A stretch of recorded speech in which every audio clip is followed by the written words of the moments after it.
Hey, everybody. Good to see you again. Thanks for joining me for Grace with Paul Gray.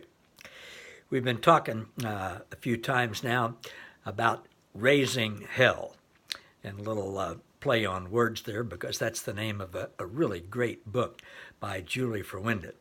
And the Brazen Church online has partnered with her to put out some great information, including her book about the myth, the lies, the misunderstanding that many of us in the religious world have about the man-made concept of hell. And today, I want to really make the point that the early church fathers did not at all believe in eternal conscious torment. I mean, we're not talking about just the Apostle Paul and the first two or three people after him. We're talking about the first 5 centuries of Christ. I want to repeat that. Eternal conscious torment was not a pillar of church doctrine in any way, shape, or form for the first 5 centuries after Christ. Now, before I get into a little history here, I had the opportunity to share with a woman the other day who is up in years. She's older than me.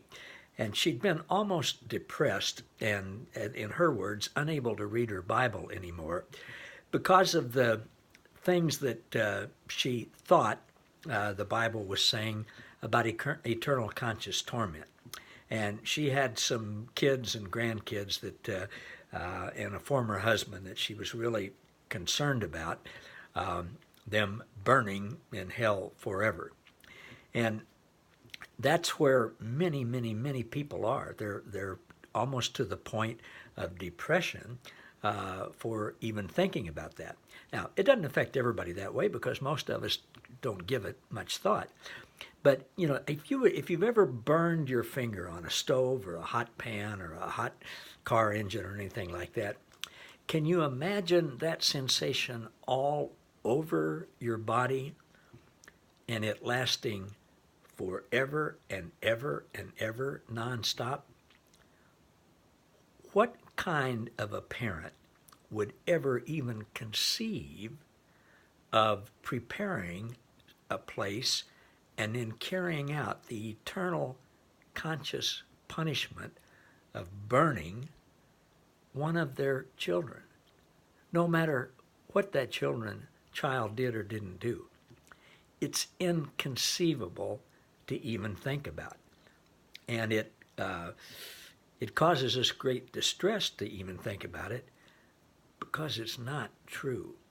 And it's just the antithesis of what God is really like. Dr. Ken Vincent, who's a retired psychology professor from Houston Community College, and he's the author of over 100 books in the fields of psychology and religion, he wrote this: "The first person to write about eternal hell was the Latin North African Tertullian, who lived between 160 and 220 A.D. He's considered the father of the Latin Church. As most people reason, hell is a place for people you don't like. Tertullian fantasized that not only the wicked would be in hell, but also every philosopher and theologian who ever argued with him. He had mentioned a time when he would look down from heaven at those people in hell and laugh with glee." Well, I think many of us have sort of secretly felt that way about other people that we don't like or we think are not doing the right thing. We think, well, one day they'll get theirs and we'll show them who's right. God will show them who's right, and we'll look down on them and just laugh. Out of the 6 theological schools in Tertullian's day and beyond, from 170 to 430 A.D., the only school of those 6, these are the early Christian schools, the only school that taught the doctrine of eternal conscious torment, or hell, was the Latin Roman school in Carthage, Africa. 4 of the other 5 taught that through the death and resurrection of Jesus Christ, all people would be saved through restorative judgment and reconciliation in the plan of the ages. And this teaching was called universal salvation or universal reconciliation.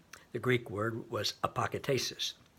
By far the main person responsible for making hell eternal, or at least teaching the lie that it was eternal, in the Western Church was St. Augustine, who lived from 354 to 430 after Christ.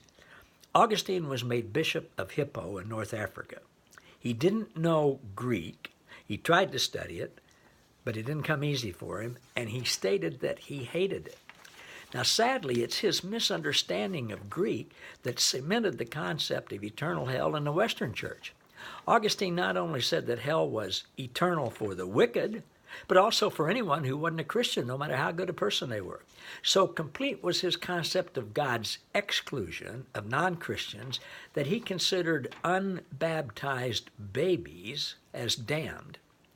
When these babies died, Augustine softened slightly to declare that they would be sent to the upper level of hell. Augustine is the inventor of hell life, or purgatory, hell light, L-I-T-E.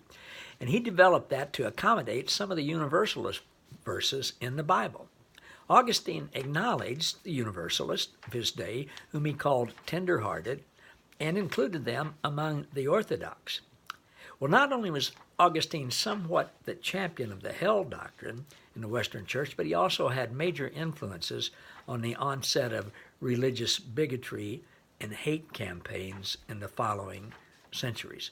Augustine said some good things, did some good things, but his coming up and promoting hell, and even for babies going there, and then the hate-filled thing and the punishment things that he espoused that later became part of the Western Christian doctrine, have had a tremendous negative effect on millions upon millions of people. So now we have the resources to study this. Many of us, like me, were told never to question the concept of hell or anything else that our pastors and teachers taught us.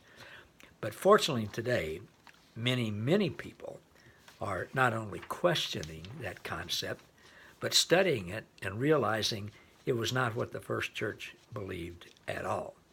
And it's not true at all.